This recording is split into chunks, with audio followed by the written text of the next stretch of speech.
Learn from the mistake of others. You can't live long enough to make them all yourself. And this applies to companies as well. So today we're going to look at what Aduro can learn from other plastic recycling technologies and companies to not make the same mistakes twice or three times, or even more than that. So yeah, we're going to look at public plastic recycling companies with potential for scalable profitability. Obviously, there are lots and lots of technologies that claim or actually can recycle plastic, but we're interested in companies that can do it on a large scale and can do it profitably without being too reliant on subsidies or grants or any type of external funding that's not directly related to selling the actual outputs. So from my research, I figured out there are really only 3 companies right now that can reasonably do it on a larger scale, and this is Agilyx, PureCycle, and Aduro Clean Technologies. And we're going to look at how Aduro Clean Technologies can learn from Agilyx, because Agilyx is quite a bit more advanced, let's say, and has just a time lead on Aduro Clean Technologies. So let's look at the technology that they use. So Agilyx uses non-catalyzed pyrolysis, which means they don't use a catalyst and just use pyrolysis. PureCycle uses solvent-based purification, which we're not going to look at PureCycle today, but that's just good to know. And Aduro Clean Technology uses hydrochemolytic depolymerization, or they call it the hydrochemolytic platform technology, whatever the hydro is for water. So that's a big factor, which we're going to see later in the chemistry, that the water is the big factor, and they use catalyst as well. So Agilyx has the downside of really only be able to process polystyrene. I'm saying focusing on because they have other technologies which can deal with mixed plastics, but for the sake of argument, we're gonna just assume they're gonna really mostly focus on polystyrene. PureCycle can pretty much only process polypropylene, and Aduro Clean Technologies can deal with the almost all the major plastic types and can use mixed streams, which we're gonna see later how that's a very, very big advantage. But yeah. So let's look at the current market situation here.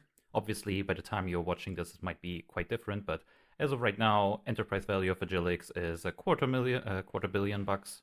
PureCycle is about 3 billion, and Aduro is about $500 million, which, Agilyx is way, way smaller than PureCycle and a bit smaller than Aduro, but as you will see, I think this is can be explained by the results, which for Agilyx were really not what investors expected when they were initially investing. So yeah, we're gonna look at Agilyx today. At some point, we might look at PureCycle as well, but we'll see. That's in the future. We'll see if I want to do it and when I'm in the mood, let's say. So just as like a very, very quick summary of Agilyx. Initially, they went with a royalty recycling model. And if you are an Aduro Clean Technologies investor, they will sound very familiar because Aduro wants to do this as well. So that's why I chose Agilyx, because it's a really good comparison, and I think we can learn a lot from Agilyx, how to not make the same mistakes twice. They went public in 2020 when they needed more money to really scale up their production. And pretty quickly it became quite obvious that the technology really didn't live up to what they expected, and over time they started shifting to plastic sorting. I'm gonna dive into that a little bit deeper, how that all fits together, but pretty much by 2024 they were mostly just focusing on plastic sorting in big facilities is what their new business is, and there's just a different vertical that they're focusing on right now. So just very quick disclaimers. I'm not a chemist. I do have some type of science background, but I have zero chemistry knowledge and very little, background or anything involved with chemistry. I'm pretty much an amateur in that. So there's a very good chance there will be errors and inaccuracies, and maybe there were already errors and inaccuracies in the previous slides. But that's why if something seems fishy, please double check it or correct me in the comments. I try to use simple terms as much as possible so an average guy can understand it. This will, of course, make some things not precisely accurate, but I think it gets the gist across, and You can do your own research to dive deeper into the more complicated subjects. I do have a long position in Aduro. No one paid me anything to produce any content or show any company, nothing of the sort. Nothing in this video is financial advice, and please do your own due diligence.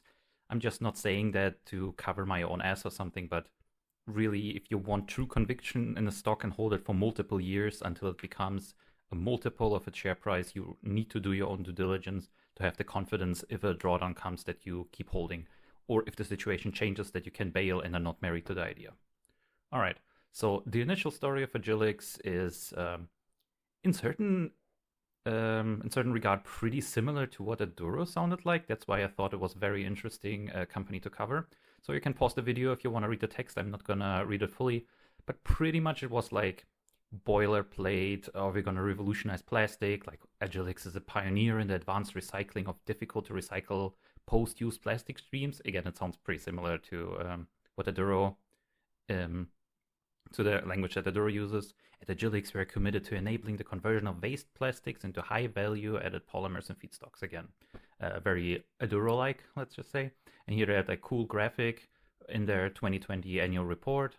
This was when they just went public or were about to go public. I'm not really sure. So yeah, there's shown here that, you can sort the waste into high quality plastics, which we can then recycle infinitely chemically. But mechanical recycling, the plastics would wear out over time, and it's not ideal. So wow, how great chemical recycling is. Yeah, that's pretty much what it is. And this I found very interesting. This is again from the 2020 annual report. And look at this section here, where they were focusing on royalties from use of conversion technology. Again, if you're an Aduro investor, this is pretty familiar. So this made me very interested in the company. And if you look at the share price from around the IPO, this is in USD, it's not like exactly precise where exactly the IPO price is, but let's just say the investors didn't make any money, probably lost a little bit, and especially if you're one of the investors who invested in the 2020 range, you lost like half your money. Maybe a little bit less, but yeah, not great. And in addition to that, there was quite a bit of dilution. So this is an average share over the year, and you got quite a bit of dilution, and the dilution continues on up until today because, again, the company as of right now has pretty much no revenues. So what exactly went wrong at Agilyx?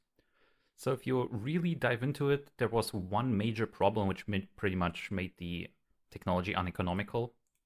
Oops, sorry. And the major factor is the feedstock variability and the contamination of the feedstock. That was the major factor. And if you remember to the previous slide, Agilyx focused mostly on polystyrene. And if you just look at this chart of global plastics production, this is just an approximate numbers. Only 6% of globally produced plastic is polystyrene. So if you imagine if you get a waste stream, only very little of it is going to be polystyrene. So you're going to have to get really clean sorted waste streams, and yeah, it can be pretty difficult. It's especially difficult because pyrolysis is very, very sensitive to impurities, which any additives that were added to the plastic, any metals, dirt, and especially PVC, are very really damaging to pyrolysis. And if you have inconsistent feedstocks, so if the percentage of certain plastics switches around, that's like really, really bad for pyrolysis. And especially this PVC part, if you look at it, only 0.0002% of PVC contamination is already enough to cause corrosion and fouling in reactors, pipes, and valves, which, if you can imagine that pretty much any little piece of PVC will make, the feedstock like damaging. And this, of course, is terrible. And by the way, this is not only for your own reactors. If your output oil has some tiny bit of PVC contamination, your customers will reject the product because it's not usable. It will break their machines as well. This is like very interesting. The C is for chlorine, so the chlorine is really, really bad for all types of reactors. Again, I'm not a chemist. Please do your own research, but I believe this number is right around accurate. It's about 2 parts per million here. So as well. Carbon black, which is often used in rubbers, can also cause a lot of contamination, produces a lot of charring, leads to more downtime because all your pipes get clogged and you have to clean them out and then cool down the system, then heat it up again because pyrolysis runs at very high temperatures. It's a huge waste. And especially because of all this contamination, this of course produces waste. And in fact, it's actually hazardous waste. And I had to triple check this number, but I can leave you in the description the report where I found it. And, this Regenix facility, which I had running from 2019 to 2014, produced 1 ton of hazardous waste, which included all types of nasty stuff like benzene, cadmium, chromium, lead, selenium, per 3 tons of processed plastic. This is crazy. And they had to landfill all this hazardous waste, pay a lot of money for it. And it came mostly out from external sources where, a lot of the environmentally friendly, let's say, agencies and companies and activists were really upset at that. Like, what the fuck are you guys doing? Like, it's supposed to be recycling and green and positive, and you're producing tons of hazardous waste.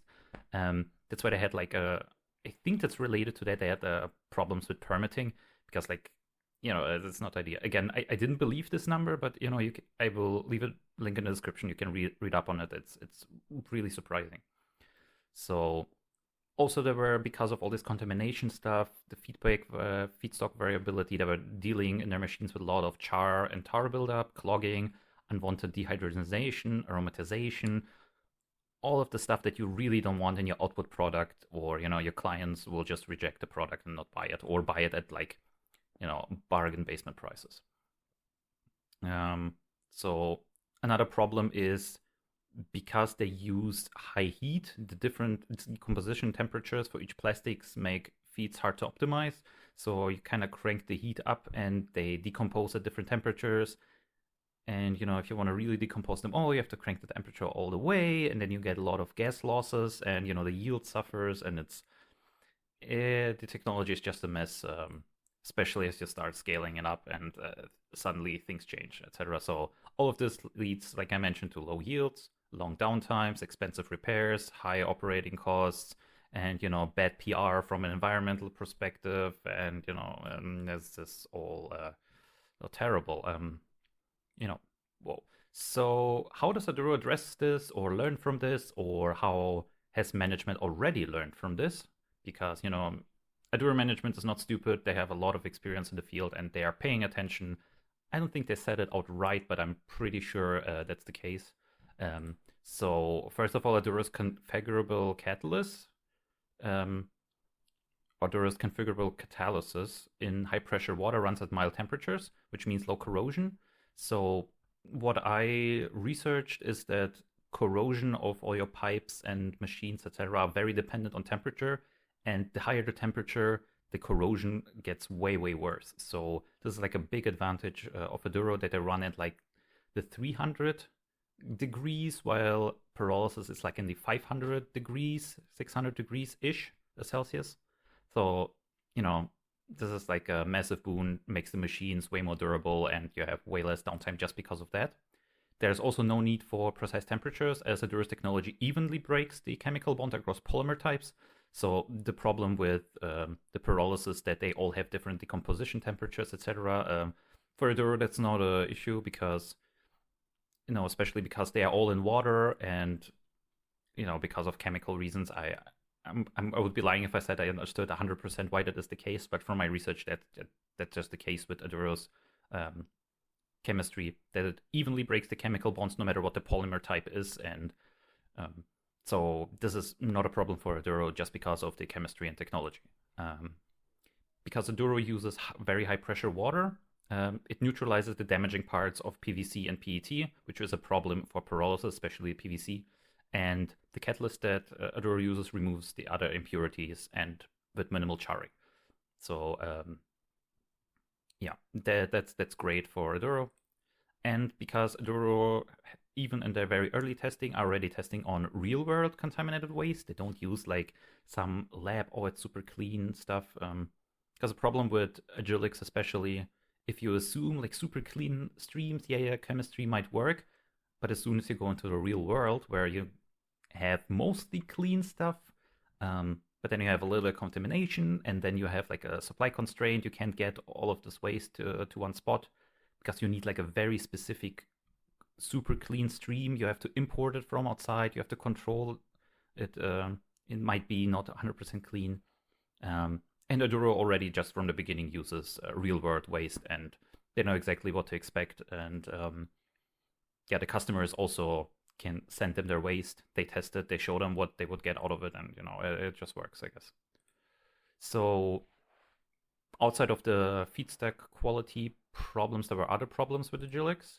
So they used a very big scale from the start. So for example, like the first pilot plant was 3,600 tons per year, which is pretty much a commercial unit, and that was the first pilot, which of course leads to large capex and lots of unexpected problems with scale up and high opex and downtimes, and especially when you're using like such high temperatures and pressures, etc. Like as you scale the system, even if you don't scale the system, if you just build such a machine for the first time, you're gonna have issues. You're gonna notice that, oh, we should have designed it a little bit differently. That would have been better. But with such a big machine, it's huge capex costs, and if something breaks, the repairs are also expensive because it's a huge machine. You have tons of downtimes. You're burning lots of cash because of the high opex.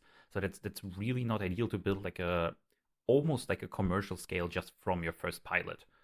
That's just not great. The output oil from Agilyx also is not suitable for new plastics as it is. You need extensive purifications because they have lots of tars and contaminants. And, this is again linked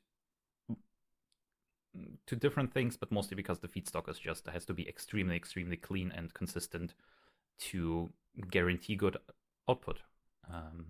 They were constantly not hitting constant profitability targets.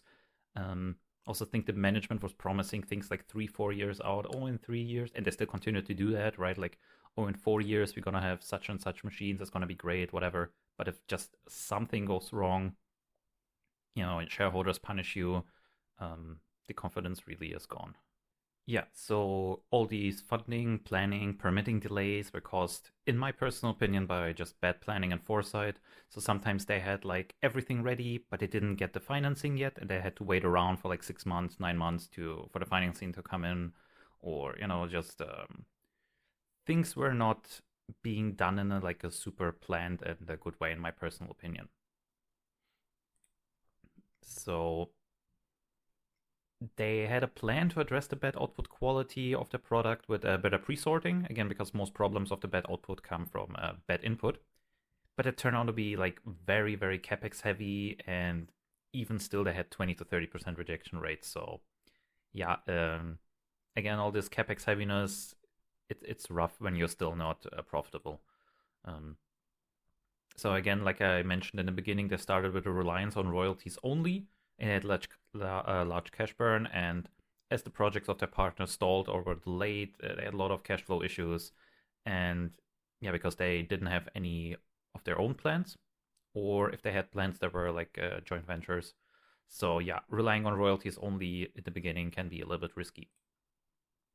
And it's like a minor point, but they were also vulnerable to electricity price spikes because they were running at such high energies. They needed a lot of electricity to heat all their plants. But it was like a minor issue. So how does Aduro address all of these issues? So first of all, Aduro is starting small. So for example, the R2 was only like 15 to 30 tons a year and was like very close, very far away from a commercial plant. The NGP was around 88 tons. I should say will be, because the NGP is currently under construction. And the demo plant is then planned to be pretty much a commercial unit. So as you see, like these sizes, it's a pretty capex light.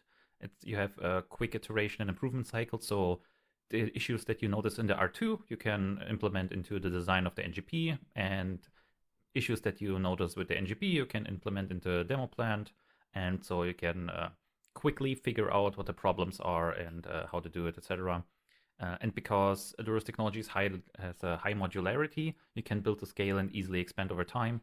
So you might, as a customer, be not like super convinced by the technology, so you just build like a small unit first. That's going to be way quicker. It's going to be capex lighter, and then you turn it on, see if it works, and if it works and you get the results that you were desiring, then you can scale the model up because of the high modularity. So that's a big advantage, I think, for the royalty model, especially because the customers don't have to invest like billions of dollars in like a huge plant facility and etc. Like you can just build a small plant, see if it works, and if it works, scale it up.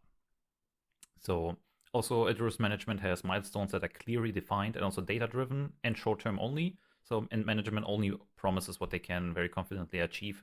And I think management is very conscious of that and is also like deliberately doing that. They're not like shooting off the cuff. Again, I think they're looking at past projects where they failed, where the CEOs were like promising pie in the sky valuations and revenues in like 3-4 months, while we the investors might do our own like pie in the sky valuations and extrapolate how the economy will look like. I should say the company will look like.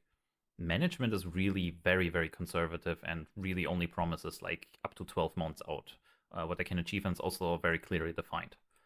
And Aduro's hydrochemolysis produces high purity saturated outputs, which means they don't need a hydrogen source.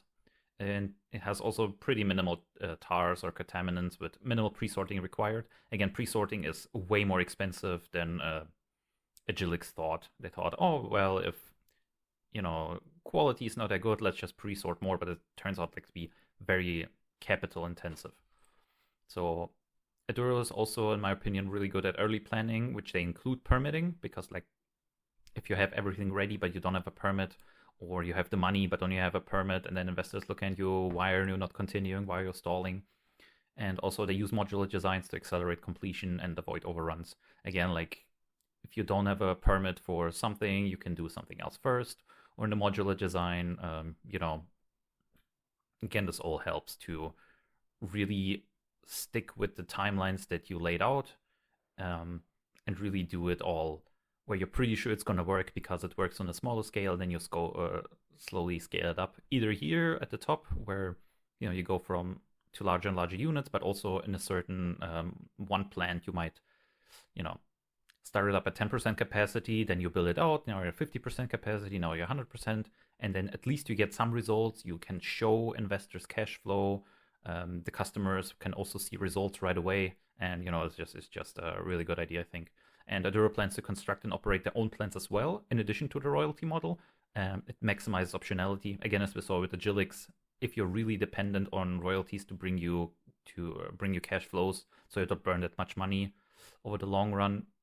If your customers for some reasons get stalled out, or maybe the market crashes, or something unexpected happens, you're just standing around twiddling your thumbs and like burning millions of bucks every year. Like, it's great if you can construct and operate your own plants as well. Just so provides like a template, and customers can see, oh well, the plant actually works, right? While when you're selling promises only, like the company has to trust you that what you're like telling them in the pitch deck that it's actually going to work, right? And Aduro's hydrochemolysis uses 50 to 70% less energy and doesn't need external hydrogen, so it's not really reliant on lots of electricity. And also, doesn't suffer really from these price spikes. So how did it end for Agilyx? And it's going to be a little bit more subjective analysis from my side, but let's just look at what Agilyx is at right now and how all of these issues compounded into where Agilyx is right now.